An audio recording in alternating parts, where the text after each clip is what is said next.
crois par sa grâce. Amen. Amen. On peut continuer à acclamer. Amen, amen, amen, amen, amen.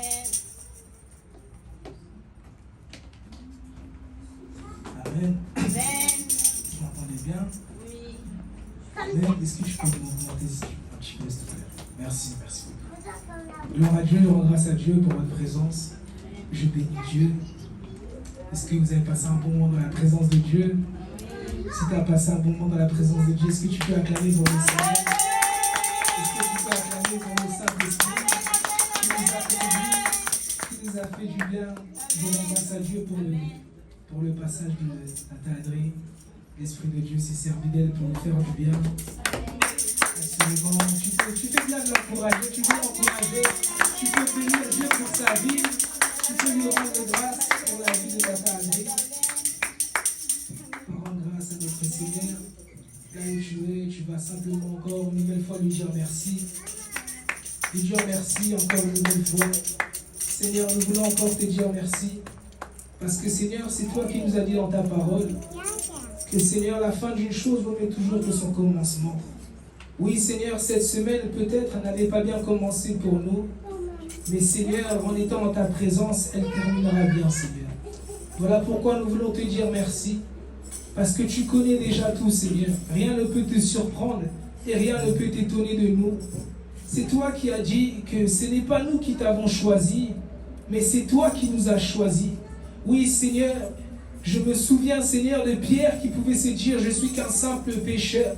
Mais c'est toi qui as dit Jésus que de ce pécheur tu feras de lui un pécheur d'homme. Oui Seigneur, nous aussi nous étions peut-être autrefois des pécheurs. Oui Seigneur, nous étions loin de toi autrefois. Ta parole dit que nous étions étrangers Seigneur. Dans une autre version, nous étions ennemis de Dieu. Mais voilà, tu nous as fait rentrer dans ton royaume Seigneur. Non plus des ténèbres mais de la lumière.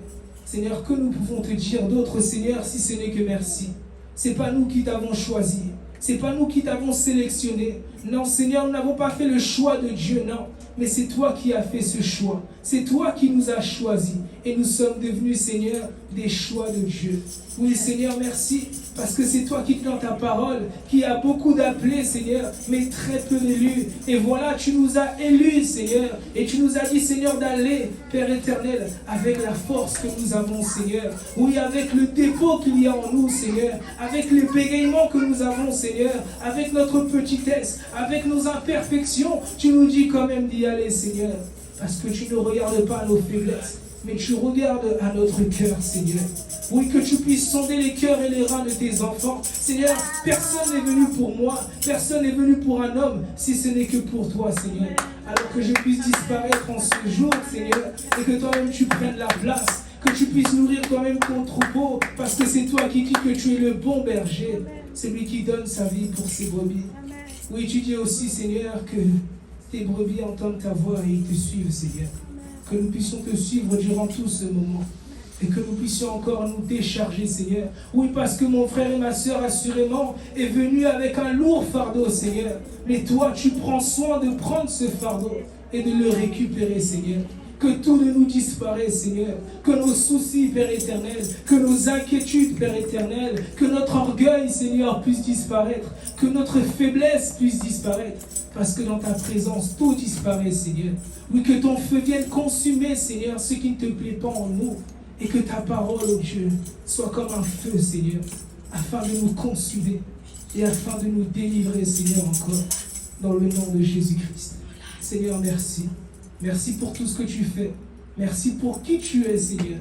Et c'est pour cela que nous te disons Amen et nous t'acclamons dans le nom de Jésus. Tu peux bien acclamer Dieu. Est-ce que tu peux faire mieux que ça? Celui qui délivre les âmes, est-ce que tu peux faire mieux que ça? Est-ce que tu peux faire mieux que ça? Est-ce que tu peux faire mieux que ça? Amen, amen, amen. Amen, amen. Amen. On peut s'asseoir. Par la grâce de Dieu, une nouvelle fois, je suis content d'être parmi vous. Que Dieu vous bénisse. Tu peux saluer ton voisin de loin, de proche. Tu peux lui faire un coucou. Ça fait longtemps qu'on ne s'est pas vu. Pour d'autres, on ne se voit que le dimanche. Donc, c'est l'occasion de nous faire des coucous, des bisous. Gloire à Dieu, gloire à Dieu. Pour vous qui nous suivez aussi, nous vous faisons un gros coucou. Et pour les nouveaux qui nous suivent ou qui sont ici présents, nous vous souhaitons aussi la bienvenue dans la maison de l'Éternel. Amen. Gloire à Dieu. Je bénis Dieu pour ce moment. Je pense que c'est toujours une occasion d'être devant. C'est pas évident, c'est pas facile. Mais comme la parole de Dieu le dit, c'est lui qui nous a choisis. C'est pas nous qui l'avons choisi. Je me souviens de ce que Jérémie m'avait posé comme question. Pourquoi tu évangélises plus? Et au fond de moi, je rigolais parce que je me disais que c'est pas moi qui évangélise, mais c'est Dieu qui décide quand c'est le moment de tout simplement parler pour sa part. Alors je bénis Dieu pour lui-même, pour cette occasion. Je bénis aussi Dieu pour la vie de son serviteur, l'évangéliste Vivian. Est-ce que tu peux acclamer pour notre papa? Est-ce que tu peux faire mieux que ça? Est-ce que tu peux acclamer pour son serviteur? Est-ce que tu peux honorer le roi de Dieu? Amen, amen, amen. Une grosse pensée pour toi, papa. Nous t'aimons. Et que Dieu te bénisse là où tu es. Que Dieu bénisse aussi la montagne de Morija. Que Dieu nous bénisse. Est-ce que tu peux dire à ton voisin que Dieu te bénisse? Que Dieu te bénisse. Gloire à Dieu, gloire à Dieu. Que Dieu te bénisse aussi, maman. C'est un jour particulier pour toi. C'est ce que nous voulons honorer, maman. Que c'est un jour encore, cette année supplémentaire. Gloire à Dieu, gloire à Dieu. Gloire à Dieu, gloire à Dieu. Merci Seigneur. Alors le thème d'aujourd'hui, je pense que j'en suis sûr que vous êtes des très bons enfants de Dieu. Par la foi, je sais que vous avez lu le thème. Hein? Ne me dites pas non. Je crois que tout le monde est au courant. Du moins, je le répète, pour ceux qui nous suivent, pour ceux qui ne le savent pas. Le thème d'aujourd'hui, c'est en réalité dans l'homme, c'est l'esprit. Et on va commencer, on va rentrer, on va manger. Tata Adri avait faim. Nous tous aussi, on avait faim. Donc c'est le moment de manger. Alors cette parole est inspirée, tirée du livre de Job, chapitre 32, verset 8.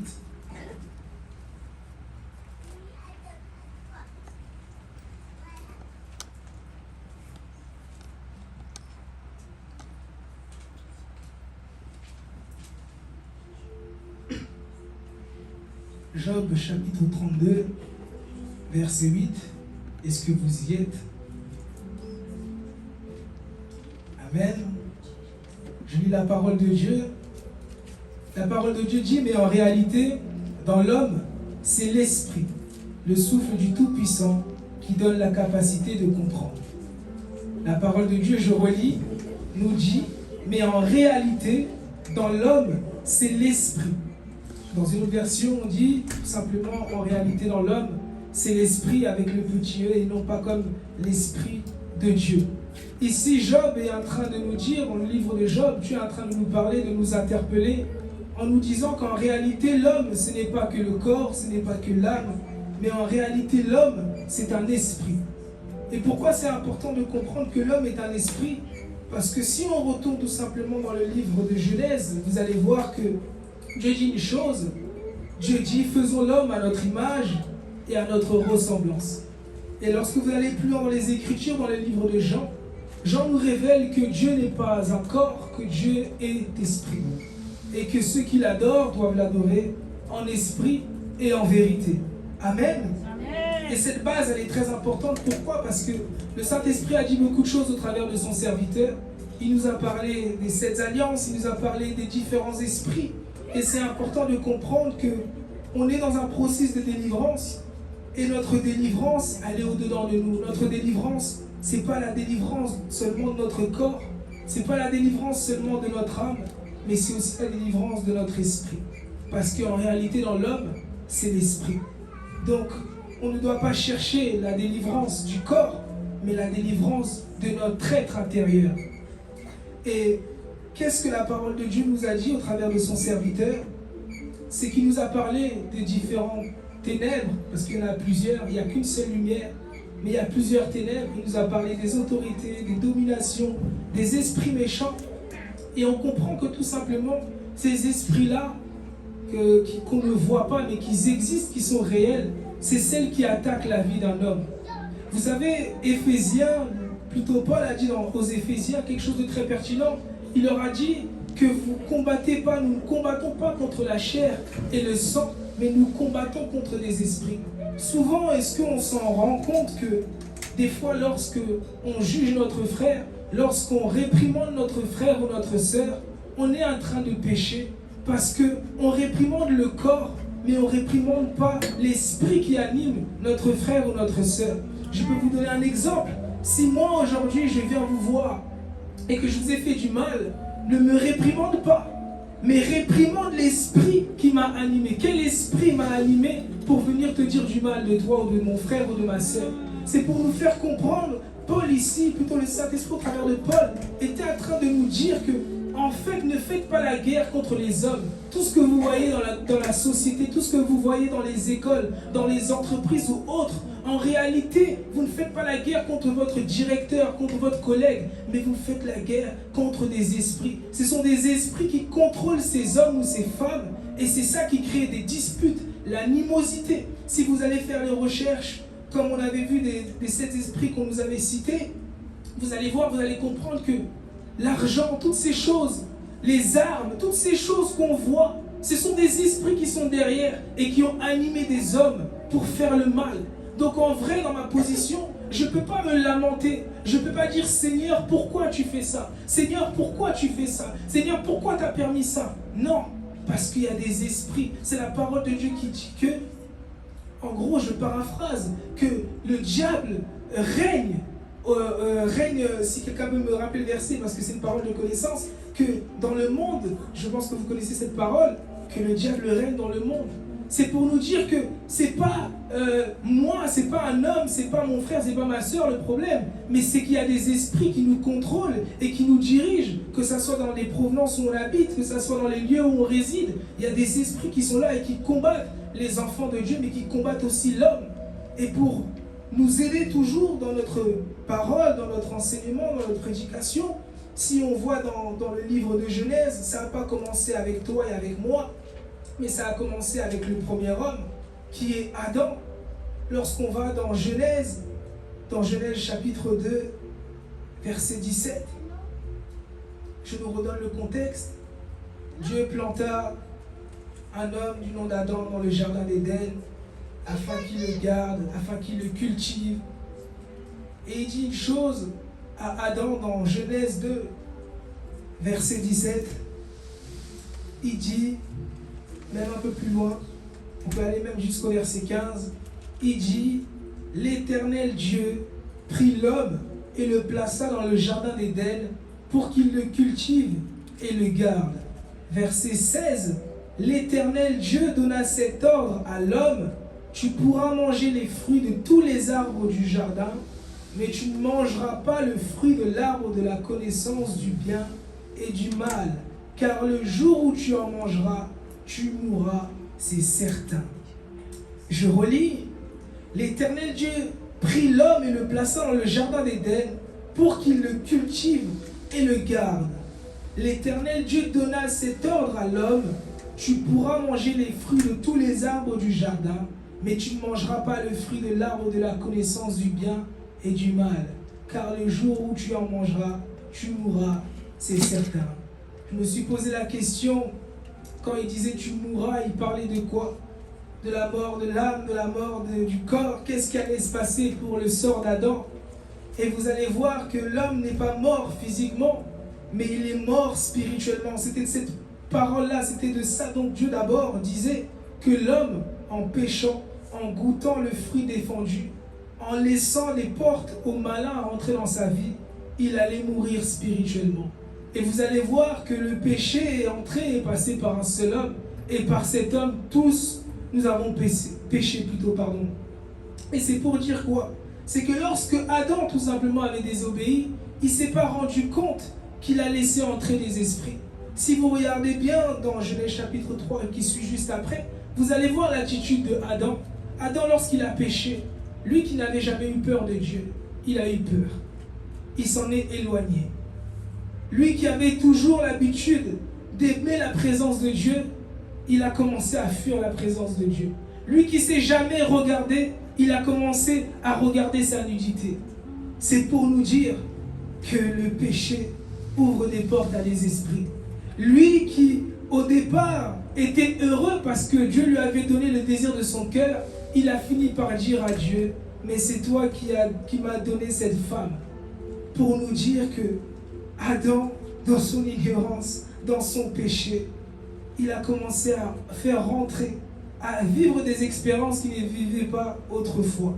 C'est-à-dire la peur. On pourrait prendre aussi notre cas, ça peut être la colère, ça peut être les disputes. C'est pour nous dire que Adam est juste une image de nous. Tu peux mettre ton nom par le péché, tu fais entrer la colère, tu fais nourrir la colère, tu fais entrer la peur. Et toutes ces choses, c'est pas comme on le dit souvent dans la psychologie, oui, les émotions. Oui, d'une part, c'est psychologique, mais avant tout, ce sont des esprits. Dieu, lorsqu'il s'adresse à Gédéon, ou même à Moïse, ou même à Timothée, il dit une chose, que tu n'as pas reçu un esprit de timidité, mais un esprit de force. Parce que la timidité, avant tout, c'est un esprit. La peur, avant tout, c'est un esprit. Pourquoi? Parce que le monde que Dieu a créé, c'est un monde spirituel. Et toi et moi, on est des esprits. Et lorsqu'on fait des actions, il faut qu'on soit conscient quel esprit nous anime. Est-ce que c'est les esprits des ténèbres? Est-ce que c'est le Saint-Esprit? Ou est-ce que même c'est mon propre esprit? Et c'est très important de comprendre ça pour bien comprendre que là où nous vivons, Dieu nous a mis dans un environnement, dans un territoire. Ça peut être ton église, ça peut être ton entreprise, ça peut être à l'école. Et autour de cette école, Dieu te dit qu'il y a les ténèbres. Parce que les ténèbres règnent sur la terre. Mais il dit une chose aussi, que les ténèbres ne régneront pas toujours. Mais pour l'instant, tu es dans un environnement où il y a les ténèbres. Et comment tu dois travailler, comment tu dois te comporter lorsque tu es dans les ténèbres? Tu dois avoir une position. Tu ne peux pas tout écouter. Tu ne peux pas tout dire. Parce que tu es dans un milieu qu'on appelle hostile. Un milieu qu'on appelle dangereux. Un milieu où il y a des esprits qui peuvent se lever, des esprits méchants, des principautés. Mais tu ne peux pas avoir peur parce que celui qui est en toi est plus grand que celui qui est dans le monde. Amen. Amen. Mais Dieu nous demande quoi? D'être sage. Dieu nous demande quoi? D'avoir l'esprit de force. Dieu nous demande quoi? D'avoir l'esprit de conseil pour pouvoir conseiller autour de soi. Dieu nous demande quoi? D'avoir l'esprit de crainte de l'Éternel. Pendant que tu vois tes camarades de classe, pendant que tu vois tes collègues de travail aller à la dépravation, c'est-à-dire aller dans le péché, toi, ta position, elle reste la même. Tu gardes ton identité. Dieu sait qu'on est dans un milieu hostile. Dieu sait que les ténèbres dominent sur la terre. Mais qu'est-ce que Dieu nous dit? Dieu nous dit toujours de garder sa parole dans notre cœur. Dieu nous dit toujours de regarder à lui. Dieu nous dit toujours de nous confier en lui. Vous savez, si vous allez dans le livre de Psaume 62, vous allez voir une chose que David a dit. Souvent, on est dans l'erreur parce qu'au lieu de se confier à Dieu, on se confie auprès des hommes. Et David étant révélé, il dit une chose, que oui, c'est en Dieu que mon âme se confie. Qu'est-ce qu'il y a dans l'âme? Dans l'âme, il y a nos souvenirs les plus profonds. Il y a notre mémoire. Dans l'âme, il y a plein de choses, des souvenirs. C'est lui-même David. Vous allez voir quand il a écrit son psaume 42 qui disait « Mon âme, pourquoi t'as battu au-dedans de moi ?»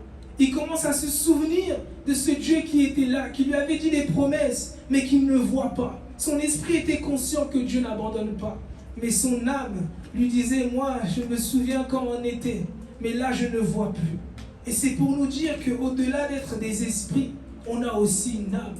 Vous savez, pendant que je méditais cette semaine, je me disais que, au fond de moi, que les églises, que des fois, indirectement, sans le vouloir, par ignorance ou par incrédulité, on a cherché, toujours nous les enfants de Dieu et chrétiens, même l'homme finalement, à être très spirituel. C'est-à-dire à toujours chercher à monter dans la prière, à chercher les prophéties, à chercher à voir. Vous savez, c'est des bonnes choses, il faut voir aussi pour savoir comment se positionner, pour savoir aussi comment agir et comment faire. Mais en cherchant toujours à monter en esprit, on oublie des fois aussi notre âme. Vous savez, un jour, Papa Vivian était ici, il imageait en rigolant, en disant que l'esprit peut monter, mais ton âme peut être là, être abattue. Et c'est vrai. C'est ce que David lui-même a expérimenté. Oui, grand en esprit, l'homme selon le cœur de Dieu. Vous pensez que tous ces cantiques étaient inspirés par lui-même? Le Saint-Esprit était en train de lui chuchoter. Il était en train d'écrire, inspiré par l'Esprit. Mais au-dedans de lui, son âme n'était pas comblée, son âme n'était pas rassasiée. Et si vous regardez dans la vie des hommes de Dieu, vous allez voir dans les Écritures que beaucoup étaient grands spirituellement. Ils ont eu des clés, des révélations que toi et moi nous cherchons. Vous allez voir, il y a ce nom de Jean qui me revient, Jean, qui est là, qui est en auteur, mais qui se dit, mais qui va ouvrir ce livre?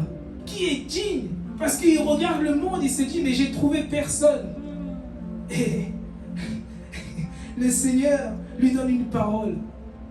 Et il lui dit que, en gros, l'ange plutôt le fait monter, il lui dit une parole qui lui fait voir que c'est cet homme-là qu'on appelle Jésus le Christ qui est digne. Et c'est pour ça, c'est pour nous dire que même si on souhaite et qu'on cherche monter en esprit, ne négligeons pas notre âme. Ne négligeons pas notre corps. C'est la parole de Dieu qui dit que le corps, c'est le temple du Saint-Esprit. Mais notre âme, c'est David qui dit que « Oh Dieu sauve ». Non, ça c'est un autre verset. Est-ce que vous pouvez déplacer le vent s'il vous plaît? Ça me touche ma vie. C'est le psaume 62 qui dit « Oui, c'est en Dieu que mon âme se confie. De lui vient mon salut. » Ça veut dire le salut de l'âme. Souvent, on ne s'en rend pas compte des mots qu'on emploie. Paix à son âme. Le salut de mon âme, c'est Dieu. Parce que Dieu aussi prend plaisir à notre âme. Vous savez, si on va au parcours les Écritures dans Thessaloniciens plutôt, chapitre 5, verset 23, vous allez voir qu'il nous dit que Dieu, le Dieu de paix, il veuille sanctifier notre esprit, notre âme et notre corps. Il veut que cela soit trouvé irréprochable avant la venue du Seigneur Jésus-Christ. Ça veut dire pour Dieu notre âme, pour Dieu notre esprit, notre corps, il veut que tout soit consacré pour lui. Mais vous allez voir que des fois par nos actions, on veut prier, on veut monter, on veut aller dans des dimensions, mais on oublie notre âme. On oublie notre âme. Vous savez, Proverbe a dit une chose, que les paroles de Dieu, je paraphrase, vous allez aller dans le Proverbe chapitre 16, verset 24, vous trouverez la parole de Dieu qui dit que la parole de Dieu, en gros, c'est un miel qui est bon pour notre âme. Et on ne s'en rend pas compte de l'importance de notre vie spirituelle. La vie spirituelle, ce n'est pas que l'esprit, mais c'est aussi l'âme, c'est aussi notre corps. Pour vous donner des images, vous savez, les moines qui se mettent à part, les prêtres qui se consacrent, qui n'ont pas de relation avec des femmes ou autres, qui se disposent, c'est juste des images pour nous montrer que la spiritualité, ce n'est pas que l'esprit. La spiritualité, c'est l'entretien de l'esprit, c'est l'entretien de l'âme, c'est l'entretien aussi du corps. Tu peux prendre soin de ton esprit parce que tu es conscient qu'en réalité dans l'homme c'est l'esprit. Mais l'esprit de Dieu vient te rajouter parce qu'il a le droit d'ajouter à ce qui est caché, à ce qui manque. Il vient te dire qu'en réalité dans l'homme, ce n'est pas que aussi l'esprit. Il y a aussi une âme. Et dans ton âme, tu peux avoir des désirs. Dans ton âme, tu peux avoir des souffrances. Dans ton âme, tu peux avoir des blessures. Mais qu'est-ce que tu dois faire lorsque ton âme souffre? Tu dois méditer la parole de Dieu. Tu dois proclamer la parole de Dieu. Parce que la parole de Dieu, finalement, elle est pour notre âme. On avait vu, l'Esprit de Dieu nous avait enseigné au travers de notre Père, l'évangéliste Vivian, que la nourriture de l'Esprit, c'est la prière. La nourriture de l'âme, c'est la parole de Dieu. Et Dieu veut nous interpeller parce qu'il sait qu'on prie peut-être beaucoup. Assurément, on prie beaucoup. On dit beaucoup de choses dans la prière. Mais il nous dit qu'il y a des choses, William, que je ne vais pas pouvoir régler que par la prière, mais par la parole.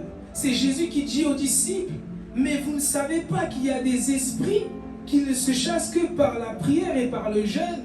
Mais Dieu aussi, Jésus nous a montré aussi qu'il y a aussi le « il est écrit ». Devant le diable, il y a aussi le « il est écrit ». Oui, lorsqu'il est tenté dans le désert, lorsqu'il est là-bas pendant 40 jours, 40 nuits, le diable lui apparaît. Il ne prie pas, mais il proclame la parole de Dieu. Parce qu'il y a des esprits qu'on ne chasse que par la prière, c'est vrai. Il y a d'autres esprits qu'on chasse par la prière et par le jeûne, mais il y a des esprits qu'on chasse par la parole. Pourquoi ça? Parce que comme je vous ai dit au début, c'est que le monde est spirituel. Et on est spirituel. Il y a des choses qui peuvent nous arriver. Il y a des esprits qui peuvent nous animer. Il y a des esprits qui peuvent être en nous, qui ne se chassent par la parole, par la prière, par le jeûne, par une disposition, par une consécration. Il y a aussi des choses, vous allez voir, lorsqu'on est ensemble dans la présence de Dieu, il y a des chaînes qui vont être brisées. Vous savez, vous pouvez être dans la prière, vous priez. Vous n'allez peut-être même pas être inspiré de dire que les chaînes puissent tomber. Mais lorsqu'on est tous ensemble, on veut que les chaînes puissent tomber. Amen. Pourquoi? Parce qu'on est conscient qu'il y a des esprits de lourdeur qui peuvent nous accaparer. Il peut avoir la peur, la timidité. Il peut avoir n'importe quel esprit qui peut s'agripper à nous pendant notre trajet. Pendant que, par exemple, tu peux être quelque part la veille. Il y a des esprits qui ont pu s'agripper à toi. Tu viens dans le culte, ça t'alourdit. C'est pas toi qui ne veux pas prier. C'est pas toi qui ne veux pas venir à l'église. Mais c'est un esprit qui s'est agrippé à toi. Oh non, réveille-toi pas maintenant. Dors encore un peu, il y a encore du temps. Pour ceux qui ont un retard, c'est pas vous, c'est un esprit de retard. Tu ne peux pas être en retard dans la présence de Dieu. Amen. Soit tu es en avant, soit tu es à l'heure. Amen.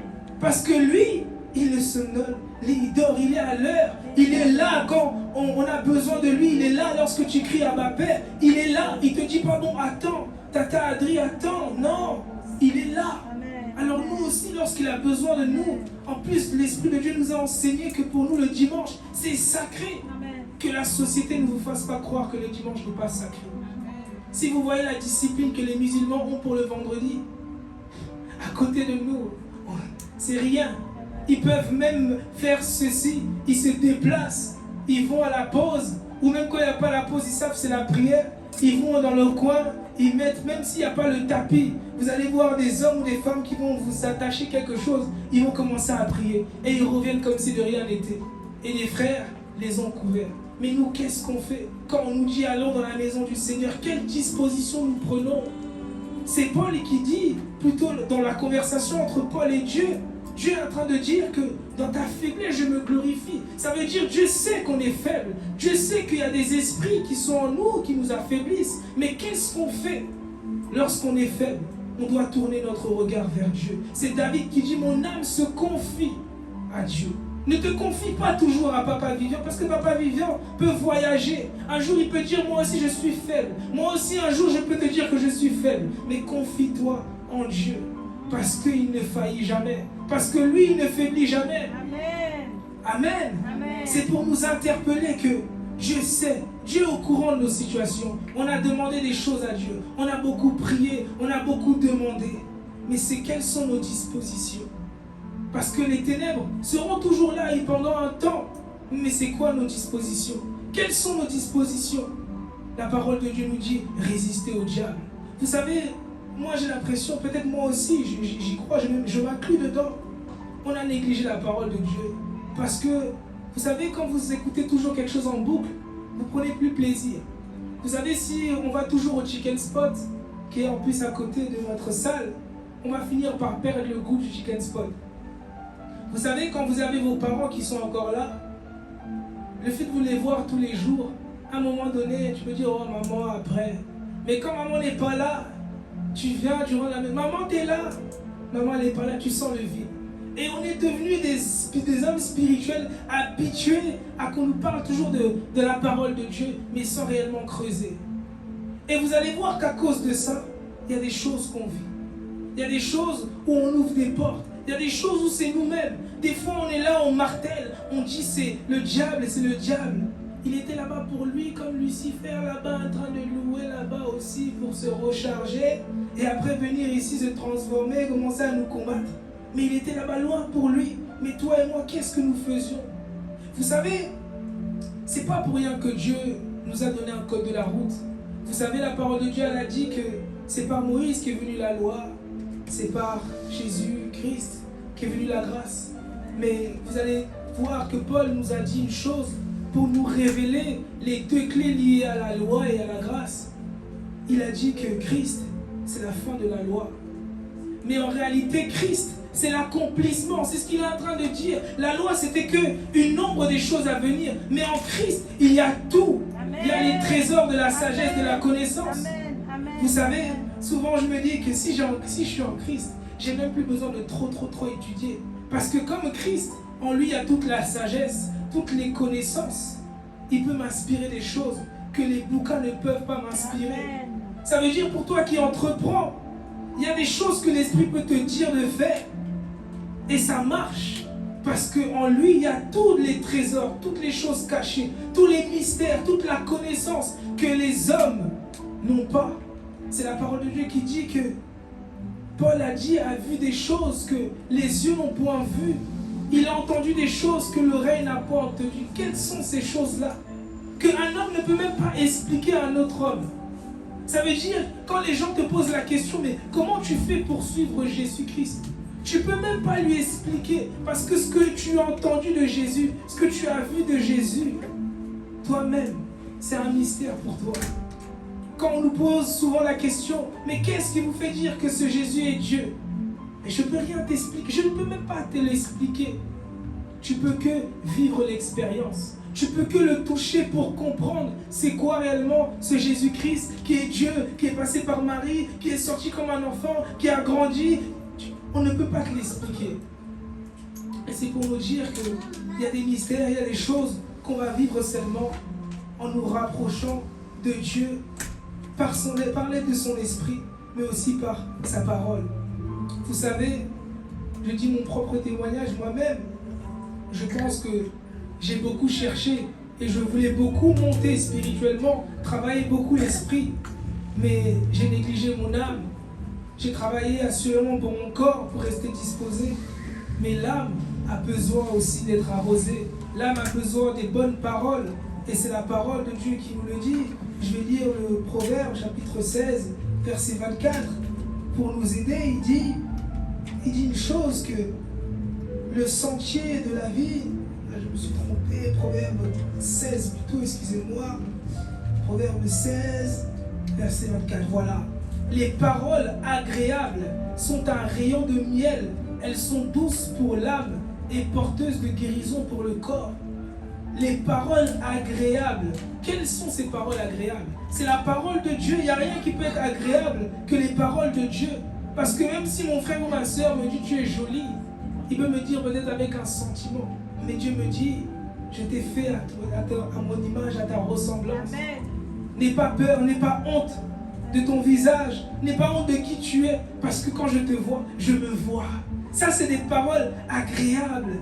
Et on dit sont un rayon de miel. Imaginez-vous le miel, comment c'est doux. Quand vous goûtez le miel, rentrez à la maison, allez prendre une petite portion de miel. Quand ça goûte le vrai miel, hein, pas le miel là, l'industriel, le vrai miel, vous goûtez seulement, c'est doux, c'est agréable. Et c'est ça, la parole de Dieu est agréable pour notre âme. Être dans une vie de prière est agréable pour notre esprit. Et pourquoi? Parce que c'est Paul qui nous a dit, on ne combat pas contre la chair, contre le sang, mais on combat contre les esprits. Et comme on combat contre les esprits, il faut qu'on se revêtisse de toutes les armes spirituelles, la parole, la prière, et tant d'autres encore. Vous allez voir, comme on l'explique juste après dans le livre d'Éphésiens 6, de nous revêtir de la cuirasse, du casque du salut, parce que ton salut aussi, c'est une arme, de la parole de vérité, de toutes ces choses, des sandales, du zèle. Ça veut dire si tu avais perdu le zèle, tu dois demander à Dieu, redonne-moi le zèle. Parce que ce sont des armes pour combattre contre ces esprits qui veulent nous prendre notre alliance, pour combattre ces esprits qui veulent nous éloigner de la présence de Dieu. Donc en vérité, quand ton frère ou quand ta soeur ou même X personne te dit, oh non mais toi, toujours ton Dieu, c'est pas elle, mais c'est un esprit. Quand ton père ou ta mère te décourage dans les choses de Dieu ou autres, dis-toi, c'est pas ma mère. C'est quel esprit qui a animé ma mère? C'est quel esprit qui a animé mon père? C'est pas parce que c'est ton père qu'il a raison. La société nous a dit que si ton père dit toujours une chose, c'est qu'il a raison. C'est faux et c'est archi faux. Le seul père qui dit et qui n'a jamais tort, c'est Dieu lui-même. C'est notre père, le père de tous les esprits. C'est lui lorsqu'il dit, la chose arrive, la chose s'accomplit. Et pour même dire encore, il dit même, pour vous montrer que lui a toujours raison, qu'il appelle même les choses qui n'existent pas à l'existence. Même mon père ne peut pas faire ça. Même ma mère ne peut pas faire ça. Mais ce Dieu, il est capable de tout. Et c'est ce Père-là qu'il faut toujours écouter, toujours prêter oreille à ce que Dieu dit. Qu'est-ce que Dieu dit de moi? Qu'est-ce que Dieu veut de moi? Oui, il y a eu cette situation qui s'est passée. Maman m'a crié dessus. Mais pourquoi elle a crié? J'essaye de discerner. Dieu ne nous a pas donné le discernement des esprits que pour voir les démons dans les églises, que pour voir les démons lorsqu'on évangélise. Et même Dieu nous a donné le discernement des esprits pour voir. Mais qu'est-ce qu'on fait lorsqu'on voit? C'est une bonne question. Qu'est-ce que tu fais quand tu vois? Tu veux voir. Nous, hier, avec ma compagne, on a vu. On est parti au cinéma, on a vu. Je vous dirai le film après. On est parti, on a vu. On ne voulait pas voir, mais on a vu. Mais qu'est-ce qu'on fait lorsqu'on a vu? On a dit, ah Seigneur, on a vu. Le diable aussi connaît la parole de Dieu. Mais nous savons que c'est Dieu qui délivre. Ça veut dire qu'est-ce qu'on fait lorsqu'on voit? On a vu. Tu as vu le microbe dans la vie de ton frère, de ta soeur. Toi qui veux toujours voir, tu vois les microbes. Mais qu'est-ce que tu fais? Il y a une soeur, lorsqu'elle voit que la salle est sale, elle prend le balai, elle nettoie. Parce qu'elle a vu, elle nettoie. Et toi aussi, tu dois voir, tu dois nettoyer. Quand tu vois le microbe chez ton frère, chez ta soeur, qu'est-ce que tu fais? Tu pointes du doigt ou tu corriges? Ou tu lui parles? Qu'est-ce que tu fais lorsque tu vois le microbe? Parce que c'est pas elle, c'est un esprit. Mais qu'est-ce que tu fais? On a dit qu'il y a des esprits qui se chassent par la prière, par le jeûne. Toi, dans l'engouement, oh, je suis zélé, je suis rempli, je vais aller chasser. Tu prends des chicottes et tu te dis, oh, Dieu n'était pas là. Mais c'était quoi ta disposition? Tu es allé avec la motivation de qui? Pour prouver quelque chose? Ou tu es allé parce que l'esprit t'a montré, t'a vu, et tu vas faire, tu vas agir selon l'esprit? Ça veut dire qu'on demande le discernement des esprits. Ne demandons pas que le discernement des esprits pour paraître spirituel, mais demandons le discernement des esprits parce qu'on sait que papa, là où on est, les ténèbres règnent. Mais si tu me donnes le discernement des esprits, Père, j'en ferai bon usage. Amen. Au travail, si je vois un démon, j'en ferai bon usage. Je vais travailler comme toi tu travaillais. Vous savez, j'ai médité sur le passage du fou de Gadara que vous connaissez. Pour ceux qui ne connaissent pas, c'était un fou à qui on mettait des chaînes. C'est celui-là même, on disait qu'il avait des légions en lui. Il y avait plusieurs esprits en lui. Et lorsque cet homme-là qu'on essayait d'attacher, imaginez-vous ces personnes-là qui sont dans les hôpitaux là, psychiatriques, qu'on essaye, qu'on juge même lorsqu'on voit, on n'arrive même pas à maîtriser. Mais qui sait que ce sont juste des esprits qui sont eux qui les animent? Vous pouvez voir des fous dans la rue. Vous dites non, lui c'est un fou, je ne veux pas le toucher, il ne sent pas bon. Mais quel est cet esprit? Des fois, Dieu peut passer par un fou pour t'évangéliser. Comme cette dame qui passait dans le métro 4, même un jour dans le RERD, et qui disait, elle disait que arrêtez le péché, arrêtez le péché, arrêtez le péché, Jésus revient bientôt. Les gens assurément se moquaient. Mais qui avait discerné, qui avait vu que c'était peut-être le maître qui parlait, qui était en train de nous dire, répentez-vous car le royaume des cieux est proche. Donc elle était dans la parole. Lorsque vous écoutez des chansons, oui, il y a l'instrumental, mais quelles sont les paroles? Parce qu'il n'y a pas d'esprit sans parole, il n'y a pas de parole sans esprit. Et c'est juste pour nous marteler, pour nous dire qu'il y a des choses qu'on fait des fois, on les fait charnellement. Des fois on combat, on ne s'en rend pas compte qu'on combat charnellement. Des fois on veut nous-mêmes prendre les décisions, mais charnellement, avec nos émotions. Mais Dieu ne nous demande pas de faire les choses charnellement. Il nous demande de les faire inspirés par l'Esprit et par sa parole. C'est pour nous dire que ce fou de Gadara, les gens le voyaient comme un fou. Les gens même l'évitaient parce qu'on avait entendu qu'il était au contact dans les cimetières avec des esprits. Mais qui savait que lui-même, au fond de lui, il voulait être délivré? Qui voulait s'en sortir? Dis-moi en tant qu'être humain, qui peut accepter une position pourrite? Si ce n'est que le diable qui a accepté son sort et ceux qui l'ont suivi. Qui accepte ce sort-là de rester demeuré dans le péché? Si vous allez voir et vous creusez dans la vie de beaucoup de gens, il y a des gens qui vous diront j'en ai marre de la masturbation, j'en ai marre de la sorcellerie. Mais qui va venir? C'est Ésaïe qui nous dit, je crois si je ne me trompe pas, Dieu dit, mais qui enverrai-je? C'est qui que je vais pouvoir envoyer? Parce que je vois mon peuple périr à cause d'un manque de connaissance. Qui vais-je envoyer? Et Ésaïe prend la position. Il discerne, il regarde que les temps sont mauvais. Il se dit, Seigneur, me voici. Et c'est ce qu'on doit prendre comme position. Oui, tu vois les ténèbres, mais c'est quoi la position que tu prends? Qu'est-ce que tu veux faire? Tu vois, tu entends, mais qu'est-ce que tu veux faire? Qu'est-ce que tu vas faire? Et pour revenir toujours à cette histoire du fou de Gadara, cet homme-là qu'on a dit des choses, il est fou. Mais qu'est-ce qu'il fait? Ne nous approchons pas de lui. Assurément, les mamans ont dit à leurs enfants, si tu t'approches de lui, il va t'attraper, il va te bouffer. Mais qui savait ce qui vivait au-dedans de lui? Que c'était des esprits méchants qui le tourmentaient. Et lorsque Jésus arrive, il reconnaît, parce que les esprits reconnaissent les grands esprits. Ils reconnaissent le Christ.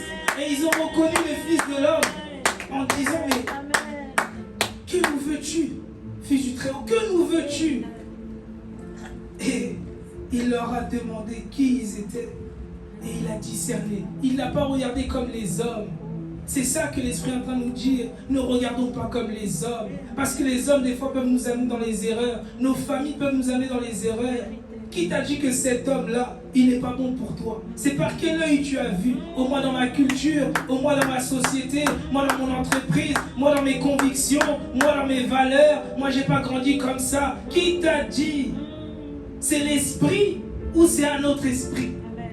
Il faut que ce soit l'esprit qui te dise, non, nous dans les valeurs du royaume, quand on voit un fou, on ne tremble pas, mais on est dans les rabachete, reketekete, et on discerne c'est quel esprit, et s'il faut le chasser, on le chasse par la puissance du Saint-Esprit, et on avance. Mais on ne regarde pas comme tous les autres hommes. Oh non, je ne m'assois pas à côté de ce monsieur. Vous allez voir, des fois, c'est le fou qui va vous évangéliser. Et tu rates la grâce. Comme cette célèbre histoire de cette dame qui priait ardemment, Jésus, je veux te voir, Jésus, je veux te voir. Jésus lui dit, je vais venir. Mais c'est biblique, tout est dans la Bible. Les gens, quand on leur avait dit qu'un jour le roi allait arriver, les gens se sont dit quoi? Qu'il allait venir avec un char, il allait venir escorter, il allait venir, je ne sais pas, dans la nuée. Il est venu comme un petit dans une étape. Qui l'avait reconnu, si ce n'était que les hommes spirituels qui avaient discerné une étoile. Et ils ont discerné, ils sont partis, ils ont offert. Ah Seigneur, ils ont offert des choses précieuses pour la venue du roi. Parce qu'ils ont discerné. Qu'est-ce que tu fais lorsque ton frère tombe 7 fois? Tu l'abandonnes, tu le lâches. Qu'est-ce que tu fais? Tu dois voir. Ça c'est un esprit peut-être qui le tire. Tu dois demander la sagesse du Saint-Esprit. Parce que l'Esprit Saint aussi est sage. Tu dois demander à Dieu de comment t'exprimer pour ne pas blesser autrui. Parce que tu peux croire que tu combats contre l'homme, mais tu combats un esprit. Et il y a des paroles pour des esprits. C'est pour te dire, si toi toujours on te dit tu es trop petit, tu ne peux rien faire, c'est faux. Si toi on te dit tu es trop foncé, tu ne trouveras jamais un mari, c'est faux. Si on te dit tu n'as pas assez étudié, tu ne trouveras pas, oh toi ton comportement, il faut changer. Dis-leur que mon Dieu lui-même va me changer. C'est en lui que je me confie. C'est en Dieu que je me confie et je sais que parce que je me suis confié en Dieu, je vais changer. Donc lorsque tu es faible, tu prends ta faiblesse et tu dis, avec ma faiblesse, je vais dans la présence de Dieu, Dieu va ôter ma faiblesse. Mais ne sois pas toujours celui quand tu es fort, tu nous montres que tu es fort. Non. Quand tu es fort, qu'on voit ta force pour l'édification du corps de Christ. Parce que tous les dons que Dieu nous a donnés, toutes les grâces que Dieu nous a données, ce n'est pas que pour nous. Et vous allez voir que des fois, prophétiser même pour soi-même, ça ne marche pas. Mais tu peux bien prophétiser pour les autres. Toi-même, Dieu t'a laissé ton écharpe. Mais tu vas voir toujours quand tu imposes les mains, ça passe. L'esprit se glorifie. Mais toi et moi, si on essaye pour nous-mêmes, c'est comme si tu n'entends pas sa voix. Parce que c'est pour les autres. Les ministères, c'est pour l'édification du corps de Christ. Mais si celui, on peut se poser la question, celui qui n'est pas dans le ministère, il sert à quoi? Il sert quand même à quelque chose. Parce que même s'il n'est pas dans le ministère, il est dans le corps du Christ. Amen. Ça veut dire si un pouce manque, tous les autres doigts sont faibles. Amen. Si un doigt, le dernier, manque, tous les autres doigts sont faibles. C'est pour le dire, ne te néglige pas. Ne néglige pas ton esprit, ne néglige pas ton âme, ne néglige pas ton corps. Tu dois te consacrer pour ton Dieu et pour aussi les autres. Ne te néglige pas. Même si les hommes ne t'ont pas compris, Dieu te comprend. Même si les hommes ne t'ont pas compris, Dieu lui t'a compris. Même si les hommes ne voient pas, Dieu lui voit. Ça veut dire même si tu tombes, tu sais que Dieu te voit et tu tournes vers ton Dieu et tu lui te demande, Seigneur, relève-moi. Même si on t'a tabassé, mais le roi des rois va lui-même te relever. Il te faut un témoignage. Il faut que tu sois à terre pour que lui il soit en haut et que lui-même il puisse te porter. Mais tu ne peux pas toujours être en haut et que lui aussi soit en haut. Il faut que des fois on soit à terre, brisé. On dit dans ces brisé par les Écritures. Oui, il faut qu'on soit brisé. Brise-moi, oh brise-moi. Il faut que tu sois brisé des fois. Des fois tu ne comprends pas ce qui t'arrive, mais il faut que tu passes par là pour qu'à la fin simplement, sans même rien comprendre, tu dis tout simplement merci Seigneur. Amen. Il te faut des témoignages palpables. Il faut que toi-même tu comprennes que hier j'avais rien, mais aujourd'hui j'ai tout. Hier j'étais pas capable, mais aujourd'hui je suis capable. Il faut ces témoignages. Donc ne sois pas attristé, ne laisse pas l'esprit de peur ou l'esprit de je ne sais autre lorsque ça ne marche pas. Lorsque tu vois ton fils, que tu le corriges, ça ne marche pas. Ne sois pas découragé, ne te mets pas en colère. Quel est cet esprit qui anime mon fils? Je discerne, je vais dans la présence de Dieu, je prie, j'adore mon Dieu, je fais confiance au Saint-Esprit. C'est le Saint-Esprit notre aide, notre maître, notre avocat. La parole de Dieu a dit, on ne peut rien faire sans lui. On ne peut rien faire sans le Saint-Esprit. Même moi qui vous prêche, c'est pas moi, mais c'est par le Saint-Esprit. Donc pourquoi des fois on cherche des choses par nous-mêmes? Ton conjoint ne change pas, c'est vrai. Mais tu as parlé. Quel esprit? Peut-être il y a un grand démon qui dit non, moi je suis trop orgueilleux, je ne vais pas bouger. Moi j'écoute pas les femmes. Qu'est-ce que tu fais? Je vais pour moi chez papa. Parce que papa c'est tout. Papa peut tout faire. Et tu pries. Et cet esprit va chasser. Mais des fois vous allez dire, on va crier. Mais moi j'avais dit, c'est moi j'avais raison. Tu ne m'as pas suivi. Mais c'était quel esprit qui l'avait animé? Tu fais que grossir cet esprit. Il prend plus de force encore. Tu le nourris encore. Et tu t'étonnes qu'il devienne un géant. C'est juste pour nous interpeller que en réalité en l'homme c'est l'esprit. En réalité en l'homme c'est l'esprit. Et qu'on est dans un monde spirituel. Et parce qu'on est dans un monde spirituel, on doit s'efforcer de marcher de façon spirituelle. C'est Paul qui a dit, je suis en train de chuter. Il dit que même lui, il n'a pas la prétention de dire qu'il est arrivé, mais qu'il court. Ça veut dire, toi et moi, on court. Tous ensemble, on court. Serrons-nous les coudes, comme on dit. Tenons-nous la main. Personne n'est plus grand que personne ici. Mais tous, on court. La seule personne qui est grande, la seule personne qui ne change pas et qui ne changera jamais, c'est le roi des rois. Amen. C'est El Elyon, le Dieu très haut. C'est El Olam, ce Dieu d'éternité. C'est El Shaddai, notre Dieu tout-puissant. C'est lui qui ne change pas. C'est lui qui ne dort pas, qui ne faiblit pas. C'est lui toujours, qui est toujours au poste. Mais toi et moi, on court. Oui, mon frère, ma soeur, je suis désolé de te dire ça. Mais toi et moi, on court. On cherche encore. On court pour attraper ce prix. Attraper ce prix. Toi et moi, on court encore. Donc, ne te décourage pas. N'aie pas peur de ceux qui te combattent. C'est Dieu lui-même qui a dit, qui a rassuré Moïse. Les Égyptiens que vous voyez, vous ne les reverrez plus jamais. Amen. Amen. Amen. Est-ce qu'on peut acclamer le Seigneur? Est-ce qu'on peut acclamer le Seigneur? Merci Seigneur. Merci Seigneur. Seigneur, nous voulons te dire merci. Oui, là où tu es, tu vas lui rendre grâce. Oui, tu nous emmènes, Seigneur. Oui, comme ce chant nous inspire, Seigneur. Oui, tu nous emmènes, Seigneur. Oui, tu nous emmènes avec toi. Oui, tu nous emmènes, Seigneur. Tu nous emmènes, Seigneur. Tu nous emmènes, Seigneur. Tu nous emmènes, Seigneur. Tu nous emmènes, Seigneur. Et c'est toi qui nous conduis. Oui, tu nous emmènes, Seigneur. Tu nous emmènes, Seigneur, pour être à ton image et à ta ressemblance.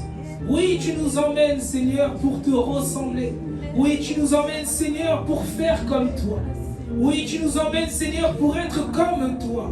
Oui, tu nous emmènes, Seigneur, pour être comme le Christ. Oui, tu nous emmènes, Seigneur, pour hériter du royaume des cieux. Oui, tu nous emmènes, Seigneur, Oui, tu nous emmènes, Seigneur. Oui, tu nous emmènes. Oui, c'est toi qui nous emmènes. C'est pas nous qui nous prenons, mais c'est toi qui nous prends. Oui, c'est pas moi qui me suis choisi. Je n'ai pas choisi de parler de ta part. J'ai pas choisi de prendre le micro. J'ai pas choisi de savoir intercéder pour les autres. J'ai pas choisi de savoir évangéliser. C'est pas moi qui ai choisi, mais c'est toi qui m'as choisi. J'ai pas choisi de passer par la prison comme Joseph. J'ai pas choisi que dans ma famille il y ait des démons, qu'il y ait des esprits méchants. C'est pas moi qui ai choisi. J'ai pas choisi, Seigneur. Mais que tu puisses toi-même m'emmener. Que tu puisses toi-même nous emmener, Seigneur. Parce que nous n'avons pas choisi nos familles. Nous n'avons pas choisi, Seigneur, le lieu dans lequel nous habitons. Nous n'avons pas choisi, Seigneur. C'est toi qui nous as dit, avant de t'avoir formé dans le ventre de ta mère, je te connaissais déjà. Et je t'avais déjà établi pour être un porte-parole, établi pour être un chef d'entreprise, établi pour être un prophète, pour être un diacre, établi pour être quelque chose, pour prendre une forme, Seigneur. Oui, Seigneur, tu nous révèles encore par Jérémie que tu es le potier. Oui, Seigneur, ce potier qui peut prendre l'argile, qui peut les détruire et qui peut aussi le reconstruire. Parce que c'est toi qui nous as choisis. Oui, Seigneur, la sculpture ne s'est pas choisie. On ne peut pas parler de sculpture sans le sculpteur, Seigneur. Et nous sommes les sculptures et c'est toi notre sculpteur. C'est toi qui nous façonne. C'est toi qui nous transforme. Alors mon frère, ma soeur, n'aie honte de rien. Ne sois pas inquiet. C'est Dieu lui-même qui t'a créé. C'est Dieu lui-même qui te façonnera. Mais la seule chose qu'il te demande, c'est de te mettre à part, de te consacrer, de te disposer, de crier à lui, de soupirer après lui. C'est lui qui dit: cherchez-moi et vous me trouverez, invoquez-moi et je vous répondrai. Ça veut dire, même si tu n'as pas la réponse des hommes, tu invoques le roi des rois, tu cries Abba Père comme Jésus et papa va te répondre.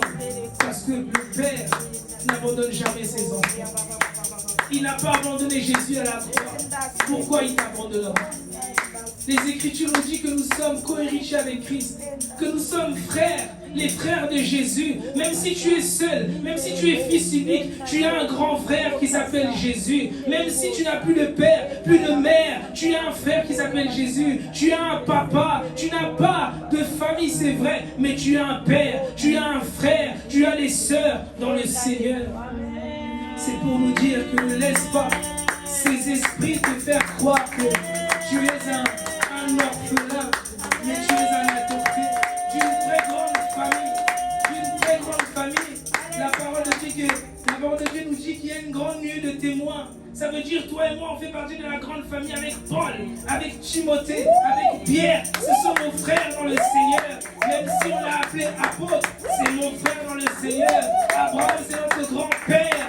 Oui, Isaac, c'est notre grand-père. Tous ces gens-là, ce sont des gens de notre famille. Ça veut dire, si tu ne comprends pas, tu ne maîtrises pas la foi, fais appel à notre grand-père Abraham. Amen. Oui, papa Abraham, montre-nous c'est quoi la foi. Oui, tu manques de puissance. Fais appel à un de tes pères, Élie, qui a montré la puissance. Il t'enseignera c'est quoi la puissance. Mais sans oublier que celui qui sait tout faire et qui a été parfait, c'est Jésus-Christ. Ça veut dire que ce ne sont que des modèles, mais le véritable chemin, la vie et la vérité, c'est Jésus-Christ. Amen. Amen. Amen. Amen. Amen. Je peux acclamer le Seigneur.